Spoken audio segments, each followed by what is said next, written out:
a big change in how the company is set up, which has also actually had quite a huge impact on how we work and how we plan and what we do. So we've gone from being this DMB project to being a small company to now be quite a big company. We've gone from focusing only, more or less, on peer-to-peer payments to now all type of payments as well as identity. And earlier we only focused, I have to say, on national competition, while now all our focus is on international competition. As well, we are now currently onboarding 10 to 12 people a month, which is, as you can understand, quite a big scaling pain. So how do we create alignment when onboarding so many people every month, as well as developing now quite a lot of new features at quite high speed? And we want to maintain and nurture this unique position we have today, especially among young people, being the #1 liked brand. Even, you know, more liked than Snapchat, Netflix, Facebook, Spotify, YouTube, which is, you know, incredible for us, something we never believed would happen. And also, we're now planning to go outside our borders. So as you can see, it's a lot of things happening, and lots of things happening at once, which really demands a bit more of us. And two of the things that we try to do to really help us through this quite painful phase of scaling is to have roadmaps, and I call it plus plus because it's not just a roadmap, as well as try to empower our teams. So I'm going to talk a bit on these two things today. And first, roadmaps. I have to say that I have quite mixed feelings about roadmaps. So I've been, which probably many of you do. So a bit like I've been quite happy, sad, and I work quite a lot with a lot of different tools. I have to say, in the search of, you know, finding the solution, I think I've tried a lot, and in Schibsted I even worked for, I think, maybe 9 months trying to, you know, gather everyone's roadmaps across 29 operations and see, you know, what are we actually doing and stuff. So I can feel your pain because I've been there. So at one point, you know, I was doing this, we were doing this huge Gantt chart, like what's the dependencies, even week by week, almost day by day, but at least week by week. You know, we missed all the deadlines, huge pain, broken promises. So I actually started to, let's just skip the whole thing, let's do this full Kanban, agile, not do anything. But that didn't really work either. Because we do need some kind of roadmap, something to guide us. And I don't care if you call it roadmaps or in Schibsted we were not even, people were so, I don't know, had so mixed feelings about roadmaps, we had to call it priorities to really kind of step away.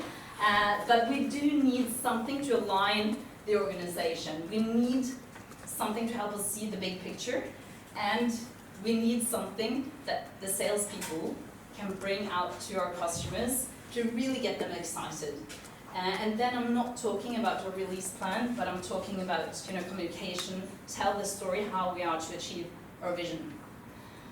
So to me, a roadmap is some kind of sequence of different product market fits, and it should be a high level roadmap showing the customer needs, the road you will take to get to your product vision. And it should really answer to everyone who sees it, what are we doing, why are we doing it, and how does it help us reach our objective and key results. So I don't really care about how it looks like, but these are the two things that's really important for me that a roadmap should guide us in. So a high level and really answer these three issues. And then I have to say that I've spent some time thinking, you know, can roadmaps and agile really work together? And now I've kind of landed that they can, if you do it in a bit different way than at least I used to do them. Because the roadmap to me is then more like this high-level plan giving strategic context, and agile to me is then empowered teams who can and are able to release, you know, in small batches frequently and are responsible for the solution and the results they create. So now, you know, we work more or less like this with a much not as granular roadmap, something which is divided into some sequences and also shows a bit the road to the vision. And we try to have in the now column is the things we really are working on currently, while the next one is things, it's maybe now just being in an exploring phase. We think we will do it. We have some insight that these are areas to handle. We're not sure about the solution, but we might be even working on prototypes in this next column. Later, I have to say, it's more we don't really care that much about them, but we think this is a customer or user need we need to tackle to be able to reach our vision. And I think this has at least helped me a lot in terms of these broken promises, getting people to understand where we are going. But before you start doing this, there's some things really need to have, and I haven't translated this one that I will show now, but hopefully it will be okay. But you need some things that, you need to have a company vision, you need to have your product vision clear, you need to have some business objective, product objectives that shows, what's the end point, or what are you reaching for this year and in 2 years, for example. And that was too difficult for me to translate. So, but these are things we use, of course, internally to build a culture and to get people to remember what we are trying to achieve in terms of which new positions are important for us, for within e-commerce, within invoices, to make them really easy to pay, and also to be able to pay in stores. And then we have these 2 goals on the left, which are goals that we want to nurture, and we think that really are the ones who will help us achieve the new positions. And these new positions will help us to keep, for example, the Norway's Best Like brand. So they're very interrelated.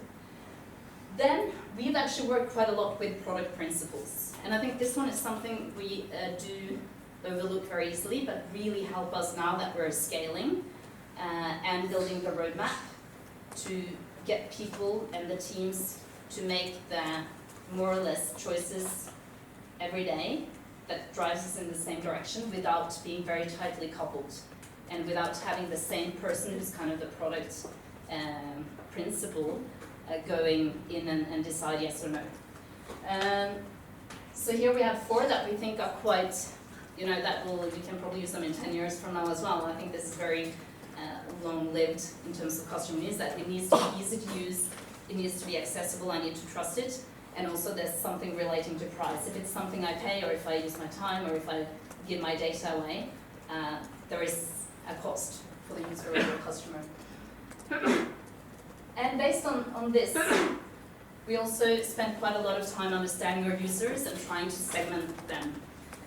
And based on this understanding is actually where we build our roadmap. So when we have quite a clear understanding, either by going to a lot of sales meetings or interviewing people, that's when we kind of sketch up the roadmap of which product market fits do we think we really need to tackle to achieve the vision. And then we use this kind of basic matrix to figure out which things are they very unhappy about, that's very important for them, and that might be the ones we really then try to go after, not to go into positions or features that people are quite happy about the competition, so that they will probably not change their habits. So the ones we put up there is kind of the one we put into the roadmap. And then the content of a roadmap. What earlier we had more this very loose structure. What we did put in now lately is more a clear product vision at the top so that everyone sees it, or at the end, so you kind of see the road. We make sure that we put in the objectives. We have these broad time frames, now, next, later, or even next quarter, later, as well as this user or customer need, these opportunities that it's worth investigating. So what we end up with is something like this. We have this now, next, later columns. We have the vision on top, and maybe the main objective, like which new position, for example, we're going to take. And then we do a kind of a tag or some kind of mark on each of these roadmap cards that tells a bit more on which objective is this exactly user need, will it increase or decrease. And then we also do some tags like, is this core? Is it, you know, related to the core? Is it very more exploratory? Is it the Kano model? You know, you probably know the Kano model where you have the wow, you have the performance, and you have the very like basic features. So we mark it with that, and then we do like sometimes either the team or which type of theme it's within. So for example, if it's QR codes, or so that you have different ways to also sort the roadmap. And then earlier I never did this, but now I understand because I give this also to the sales organization, so they will tell show it to their customers and get them very excited and get some feedback back. Is that we also have now a disclaimer that, you know, this is the plan, this is what we think now, but it might change at any time. And that's been very, very helpful. So this is very highly recommended. It's something we picked up at a roadmap workshop we went to last year. So it's kind of, you know, this is the way we think we're going, but, you know, things might change at any time. But in reality, I have to say this is quite pretty, I think at least. You know, it says to me like which type of users and, you know, which teams. But in reality, yeah, and sometimes use the quotas, but in reality, you know, it's quite messy.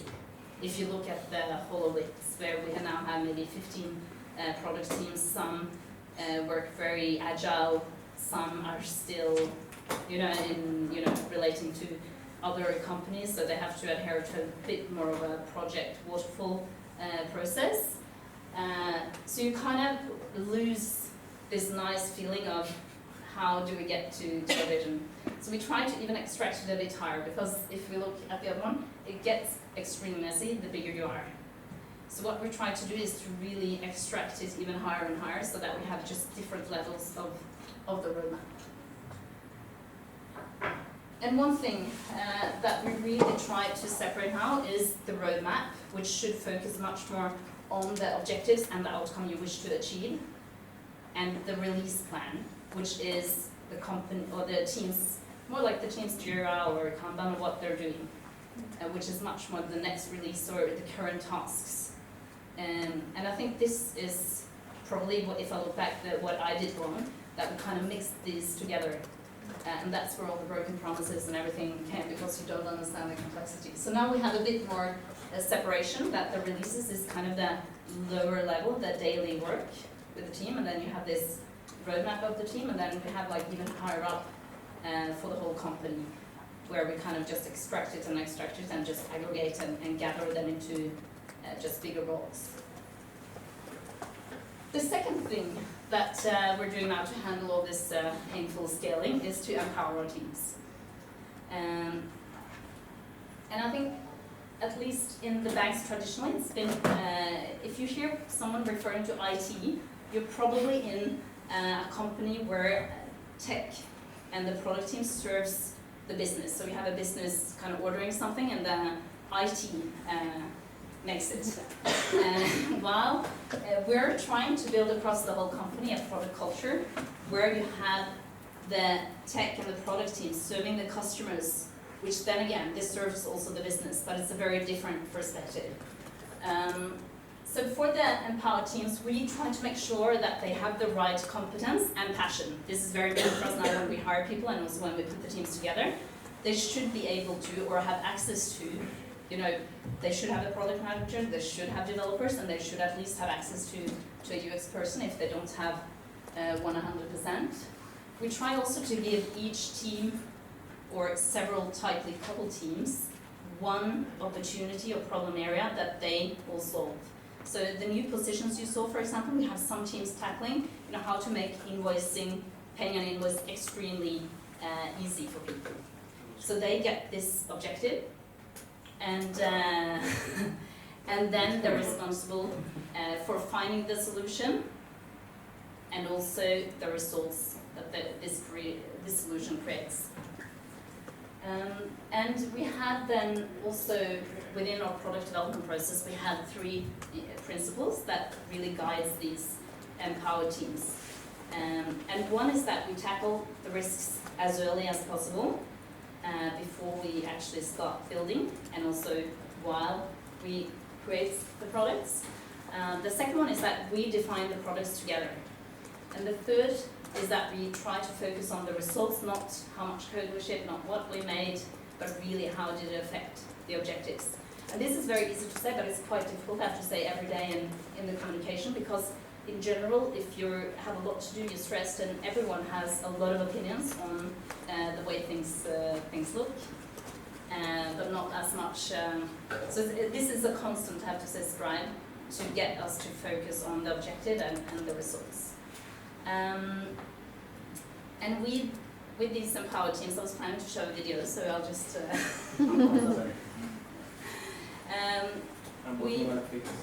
Sorry? I'm working on a fix right now. Doesn't look good going.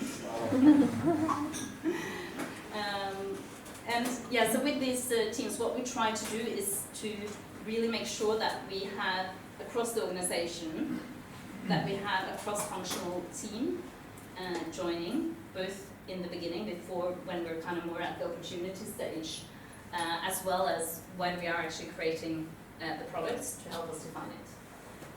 So we have this loop that we work on, and it's, of course, it's not as clean as this. It's probably many, many loops altogether, but we split it into discovery and delivery, which is inspired by Marty Kagan, of course. But we have kind of the first step where we're setting the goals. We have an insight phase where we do a lot of analysis, quantitative, qualitative, figuring out, is this an opportunity worthwhile going for? Then we enter more into an exploratory phase where we create prototypes of the user testing, confirming that, this was actually a problem that we identified in the previous step. Before we think, now we really have something that's worth creating, then we start building the product, creating some magic, and then more working to get it gradually launched into the market.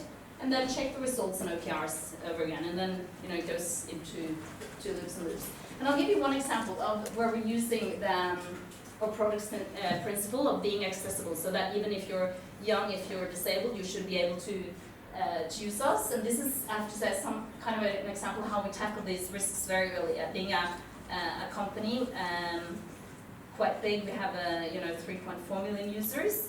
We really need to adhere to all the accessibility standards. And here is, we have a blind, Christopher, who's blind, and two of our iOS, actually three, this one in the chair behind there, working with them, seeing actually how does it feel to use our app. And I have to say, this was extremely effective, because they can really understand how he uses it. We always use voiceover ourselves as well, but it's very different to actually see someone really struggle to create an account, and he, what's this list, and to really understand how it should work. So I have to say, after we did this maybe 1 hour session, of course everyone ran back to their desks and really did their best to fix it. And I have to say that about a month or a couple of weeks ago, because Vips was one of the worst, I have to say, apps with voiceover, so blind people could not use it. And the effort we've done this year, really, and here is, or kind of focus on the result, is that Norges Blindeforbund, without us asking or doing anything, now has kind of it's almost a commercial for this, which is like this is great for for people who are visually impaired. So that's something we're very, very proud of. Yeah. There's no sound. So that's the two things I wanted to say, that the roadmaps plus and empower your teams. Thanks.